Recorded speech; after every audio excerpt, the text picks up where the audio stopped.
First మనకొకసారి TPTF రాష్ట్ర ప్రధాన కార్యదర్శి అయినటువంటి శ్రీనివాస్ గారి దగ్గర వెళ్దాం. శ్రీనివాస్ గారు, ప్రస్తుతం మన రాష్ట్ర వ్యాప్తంగా డ్రాప్అవుట్స్ పడిపోవడానికి, డ్రాప్అవుట్స్ ఇంత పెద్ద ముఖ్యంలో ఉండడానికి కారణాలు ఏంటి? సౌకర్యాలేనంగా ఈరోజు ప్రభుత్వాలు ఎందుకు ఇంత విద్యార్థుల పట్ల నిర్లక్ష్య వైఖరి వేస్తుంది? ఈ విషయంపై మీరేమంటారండి? నమస్తే అండి. Yeah, please go head sir. ఇవాళ రాష్ట్రంలో విద్యా వ్యవస్థ ఈ స్థితికి చేరుకోవడానికి ముఖ్యంగా పాలకుల విధానాలే కారణమని స్పష్టంగా చెప్పొచ్చు. వాళ్ళు దాని నుంచి తప్పించుకుంటూ ఇవాళ టీచర్ల మీదనో లేకుంటే ఇంకా వేరే మీదనో భారాన్ని నెట్టేసేటువంటి ప్రయత్నం చేస్తూ ఉన్నారు. కానీ వాస్తవంగా పరిశీలిస్తే ఇప్పటి వరకు మీరు చెప్పినట్టుగా ఇప్పటి వరకు కూడా టాయిలెట్స్, ఇప్పుడు సభ్య సమాజంలో పిల్లలు బయట చెట్ల కిందికి టాయిలెట్స్ పోయేటువంటి స్థితి ఉండదు. కానీ టాయిలెట్స్ ఫెసిలిటీ పూర్తిగా లేనటువంటి దుస్థితి ఇంకా ఉన్నది. విద్యార్థుల సంఖ్యకు అనుగుణంగా టీచర్లను నింపినటువంటి దుస్థితి ఉన్నది. కొన్ని చోట్ల సంఖ్యకు అనుగుణం కంటే ఎక్కువనే ఉండొచ్చు. ఇవాళ ప్రధానంగా చట్టంలో ఉన్నటువంటి చట్టము అమలు చేయడంలో విఫలమవుతా ఉన్నాం. చట్టంలో కూడా కొన్ని లొసుగులు ఉన్నాయి. ఇలా ముఖ్యంగా చట్టంలో కనుక లొసుగులను చూస్తే విద్యా హక్కు చట్టం 6 నుంచి 14 సంవత్సరాల వరకు మాత్రమే ఇవాళ ఉచిత నిర్బంధ విద్యను అమలు చేస్తూ ఉన్నది. కానీ వాళ్ళ సమాజంలో 6 సంవత్సరాలు వచ్చే వరకు ఏ విద్యార్థిని కూడా బడిలో చేర్చకుండా ఉండడం లేదు.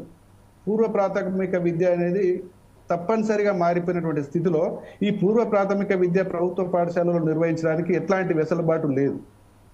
అదొక లోపం. రెండోది, ఉన్న ప్రభుత్వ పాఠశాలలో వసతులు కనుక చూసినట్టుంటే ఇవాళ సిబ్బంది ఉన్న చోట ఉపాధ్యాయులు ఉన్న చోట పిల్లలు లేరు, పిల్లలు ఉన్న చోట ఉపాధ్యాయులు లేరు. పిల్లలు చాలా మంది బాగా స్ట్రెంత్ ఉన్నప్పుడు మనకు తెలంగాణ వచ్చే నాటికి 65 లక్షల మంది విద్యార్థులలో దాదాపుగా సగం మంది విద్యార్థులు ప్రభుత్వ పాఠశాలల్లో ఉండే, ఒక సగం మంది విద్యార్థులు అంటే 50-50 ఉండే తెలంగాణ వచ్చే నాటికి. ప్రభుత్వ పాఠశాలల షేరు, ప్రైవేట్ పాఠశాల విద్యార్థుల షేరు ప్రభుత్వ పాఠశాలలో 39%, కొద్దిగా అట్టిగా 40% ఉన్నది. 60% ప్రైవేట్ పాఠశాలల్లో ఉన్నారు. ఇది నేను ఇచ్చిన రిపోర్ట్ కాదు, మన ఆకునూరి మురళి గారు విద్యా కమిషన్ నుంచి చేసినటువంటి సర్వేలో వచ్చిన రిపోర్ట్. అంటే 10% చిల్డ్రన్ ప్రభుత్వ పాఠశాలలో పడిపోయిండ్రు. ఈ పడిపోవడానికి ప్రధాన కారణం ఏంటంటే సరైన వసతులు లేకపోవడం, సరైన పర్యవేక్షణ లేకపోవడం, పిల్లల చదువులను పర్యవేక్షించడానికి పర్యవేక్షణ అధికారుల పోస్టులను గత 15 సంవత్సరాలుగా నింపడం లేదు. తెలంగాణ ఏర్పడకంటే ముందు నుంచి ఖాళీలుగా ఉన్నాయి. తెలంగాణ వచ్చి 11 సంవత్సరాలు అయింది. ఇప్పటి వరకు పర్యవేక్షణ అధికారులు లేరు. పాఠశాలల్లో toilet facility, drinking water facility లేదు. మన ఊరు మనబడి పేరు మీద, అమ్మ ఆదర్శ పాఠశాల పేరు మీద పనులు మొదలు పెట్టారు. కానీ వాటిని ఇప్పటి వరకు కూడా పూర్తి స్థాయిలో పూర్తి చేయలే. సో పిల్లల సంఖ్య ఉన్నప్పుడు ఇప్పుడు కొంత మెరుగు అయినాయి. కానీ పిల్లలు పాఠశాలల్లో చాలా మంది ఉన్నప్పుడు, అంటే ప్రభుత్వ పాఠశాలలో పిల్లలు ఉన్నప్పుడు సౌకర్యాలు లేవు. పిల్లలందరూ వాటికి విసిగి వేశారు, తల్లిదండ్రులు విసిగి వేశారు. వాళ్ళంతా ప్రైవేట్ వైపు దారి తీస్తున్నటువంటి క్రమంలో ఇవాళ ప్రభుత్వ పాఠశాలలో కొంత మేరకు మెరుగైన వసతులు, పూర్తి స్థాయిలో లేదు. కొంత మేరకు ఎందుకంటున్నా అంటే ఇవాళ టాయిలెట్స్ కొన్ని వచ్చినాయి. కానీ ప్రభుత్వ పాఠశాలలో టాయిలెట్స్ ఎవరు క్లీన్ చేయాలి? దానికి క్లీన్ చేయడానికి స్కావెంజర్ ఉండాలి కదా. ఇదే విద్యా హక్కు చట్టం మనం పిల్లలతోటి పని చేయించొద్దు, పిల్లలు పనికి దూరంగా పెట్టాలి అని చెప్తా ఉంది. కానీ ప్రభుత్వ పాఠశాలల్లో టాయిలెట్స్ క్లీన్ చేయడానికి గత 9 సంవత్సరాలుగా ఎట్లాంటి ఏర్పాటు లేదు. పోయిన సంవత్సరం స్కావెంజర్ను అపాయింట్ చేసుకోవడానికి అనుమతులు ఇచ్చారు. మేము స్కావెంజర్ అపాయింట్ చేసుకుంటే 3 నెలల జీతం మాత్రమే ఇచ్చారండి. అంటే విద్యా సంవత్సరం అంటే 10 నెలలు ఉంటుంది. ఈ 10 నెలలు పని చేయించుకొని వాళ్ళకి 3 నెలల జీతం మాత్రమే ఇస్తే నెక్స్ట్ ఇయర్ వాళ్ళు ఎట్లా వస్తారు? అసలు టాయిలెట్స్ ఎవరు క్లీన్ చేయాలి? ఇది ఒక పెద్ద ప్రశ్న. బడి గంట ఎవరు కొట్టాలి? పిల్లలతోటి మనం ఆ పని చేయిస్తే తల్లిదండ్రులకైనా ఇబ్బంది. విద్యా హక్కు చట్టం ప్రకారంగా పని చేయించకూడదు. మరి టీచర్లే బెల్ కొట్టాలన్నా, టీచర్లే టాయిలెట్స్ కడగాలన్నా? కొన్ని సందర్భాల్లో టీచర్లు టాయిలెట్ కడిగి దాన్ని కొద్దిగా సోషల్ మీడియాలో చేస్తే వాళ్ళని సస్పెండ్ కూడా చేసింది. పిల్లలు అడగొద్దు, టీచర్లు అడగొద్దు, మరి ఎవరికి అడగాలి? గ్రామ పంచాయతీ వాళ్ళని ప్రొవైడ్ చేశారు. గ్రామ పంచాయతీ వాళ్ళు వాళ్ళ పనులు వదులుకొని మన చోటు దేలాంగా ఉండి కడిగే ప్రయత్నం చేయరు. వాళ్ళు ఏమన్నా గ్రౌండ్ ఊడ్చిపోతా ఉన్నారు. అంటే మౌలిక వసతుల కొరత ఒక దిక్కుంటే మానవ వనరుల కొరత కూడా విద్యారంగంలో ఉన్నది. ఇవన్నీ సరిగ్గా పర్యవేక్షించడానికి పర్యవేక్షణ అధికారులు లేరు.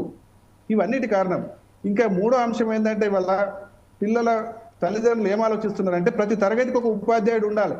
ఇలా ప్రైవేట్ పాఠశాలకు పోతే ప్రతి తరగతికి ఒక ఉపాధ్యాయుడు ఉంటాడు. ప్రతి తరగతికి ఒక సెక్షన్, ఒక గది, ఒక ఉపాధ్యాయుడు ఉంటాడు. ఇలా ప్రభుత్వ పాఠశాలకు వస్తే ప్రాథమిక పాఠశాలలో 5 తరగతులకు 1 లేదా 2 ఉపాధ్యాయులు. ఈ ఒకటి లేదా ఇద్దరు ఉపాధ్యాయులకు బోధనేతర పనులు చాలా ఉంటాయి. వాళ్ళు వచ్చినప్పటి నుండి పోయే వరకు దాదాపు 5-6 యాప్స్ లో అప్లోడ్ చేయాలి మ్యాటర్ను. మిడ్ డే మీల్స్ అప్లోడ్ చేయాలి, విద్యార్థుల అటెండెన్స్ అప్లోడ్ చేయాలి, ఎంఈఓ ఇంకేదో పెడతారు అప్లోడ్ చేయాలి. కనీసం ఒక గంట సేపు అయినా యాప్స్ మీద పెట్టాల్సిన అవసరం వస్తుంది. సో ఉన్న ఒక టీచరు గంట సేపు యాప్స్ మీద పెడితే పిల్లలు ఎట్లా ఖాళీగానే తిరుగుతారు. చిన్నపిల్లలు కాబట్టి చెప్పిన పని స్పష్టంగా దాన్ని రీచ్ అవుతారని గ్యారెంటీ లేదు. సో పేరెంట్స్ ఇవన్నీ గమనిస్తూ ఉన్నారు. మా పిల్లవాడిని ప్రభుత్వ పాఠశాలకు పంపితే బోధన సమయం ఎంత, బోధనేతర సమయం ఎంత, ఎట్లా ఉన్నది అని చెప్పి ఇవన్నిటిని సమకూర్చడానికి, ఇవన్నిటిని ఫుల్ఫిల్ చేయడానికి విద్యా హక్కు చట్టంలో కొన్ని అవకాశాలు ఉన్నాయి, కొన్ని అవకాశాలు లేవు. సో ఇట్లా అంటే మొత్తంగా ప్రభుత్వ పాఠశాలను ఒక నిరాదరణకు గురి చేసినటువంటి పరిస్థితి పాలకుల నిర్వాహకం వల్లనే వచ్చింది. ఇంకా చెప్పదలుచుకుంటే విద్యకు 30% కేటాయించాలని కొఠారి కమిషన్ నివేదిక చెప్పింది. 1966లో వచ్చినటువంటి కొఠారి కమిషన్ రాష్ట్ర బడ్జెట్ లో విద్యకు 30% కేటాయించాలి, కేంద్రము జీడీపీలో 6% కేటాయించాలి, అప్పుడు మాత్రమే మనం ఒక సరైన నాణ్యమైన మానవ వనరులను తయారు చేసుకోగలుగుతామని చెప్పారు. ఇవాళ ఎడ్యుకేషన్ కి ఇచ్చే రాష్ట్ర బడ్జెట్ ఉమ్మడి రాష్ట్రంలో ఉన్నప్పుడు 13, 14, 15, 18 వరకు ఇచ్చారు. 13 నుంచి 18% వరకు ఇచ్చారు. ఇవాళ తెలంగాణ రాష్ట్రం ఏర్పడ్డాక ఇచ్చిన బడ్జెట్ శాతము 6%, 5%, 7%. మొన్న కాంగ్రెస్ పాలకులు వాళ్ళు మేనిఫెస్టోలో పెట్టుకున్నారు, మేము 15% రాష్ట్ర బడ్జెట్ లో కేటాయిస్తామని చెప్పి. అధికారంలోకి వచ్చినాక వాళ్ళు కేటాయించింది 7.3%.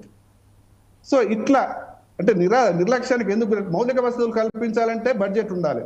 బడ్జెట్ లేకుండా మౌలిక వసతులు ఇవ్వలేము, స్కావెంజర్లకు జీతాలు ఇవ్వలేము, టీచర్లకు సరైన సమయంలో జీతాలు ఇవ్వలేము. మెయిన్ సరైనటువంటి బడ్జెట్ కేటాయించాలి, సరైనటువంటి పర్యవేక్షణ అధికారాలను నియమించాలి, పర్యవేక్షణ స్ట్రిక్ట్ గా చేయాలి.